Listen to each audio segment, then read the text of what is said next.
السلام علیکم ورحمۃ اللہ وبرکاتہ۔ تشہد میں اشہد ان لا الہ الا اللہ پہ انگلی کو اٹھانا اور عبدہ و رسولہ کے اوپر اس کو نیچے رکھ دینا، یہ اللہ کے رسول صلی اللہ علیہ وسلم کے یا نبی کریم صلی اللہ علیہ وسلم کے صحابہ کرام میں سے کسی کے عمل سے بھی صحیح سند کے ساتھ ثابت نہیں ہے، لہذا یہ عمل درست نہیں ہے۔ تو اب تشہد کے اندر جو اللہ کے رسول صلی اللہ علیہ وسلم سے جو صحیح اسناد کے ساتھ جو بات ثابت ہے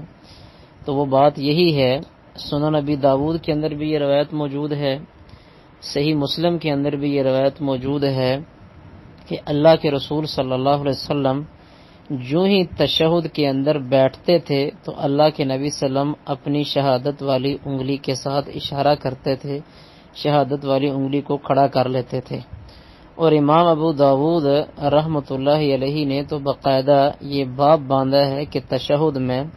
انگلی کے ساتھ اشارہ کرنا،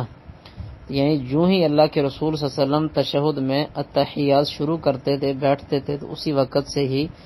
اپنی انگلی کے ساتھ اشارہ کرتے تھے۔ مسند احمد میں حسن سند کے ساتھ یہ روایت موجود ہے کہ اللہ کے رسول صلی اللہ علیہ وسلم اپنی اس شہادت والی انگلی کو حرکت بھی دیتے تھے۔ امام ابن حبان رحمۃ اللہ علیہ کی کتاب الثقات میں اس میں ولا یحرکھا کے الفاظ بھی ہیں کہ اللہ کے نبی صلی اللہ علیہ وسلم اس کو حرکت نہیں دیتے تھے، تو لہذا یہ دونوں طرح صحیح ہے۔ اگر کوئی بندہ شہادت والی انگلی کو صرف کھڑا رکھتا ہے یعنی اشارہ کرتا ہے لیکن اس کو حرکت نہیں دیتا تو پھر بھی صحیح ہے، لیکن اگر کوئی بندہ اس کو حرکت دیتا ہے تو وہ بھی صحیح ہے۔ اور میرے ناقص علم کے مطابق شہادت والی انگلی کے ساتھ اشارہ کرنا، اس کو حرکت دینا،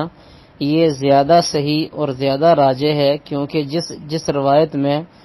حرکت دینے کے الفاظ ہیں اس کی سند دوسری روایت کی بنسبت زیادہ مضبوط ہے۔ السلام علیکم ورحمۃ اللہ وبرکاتہ۔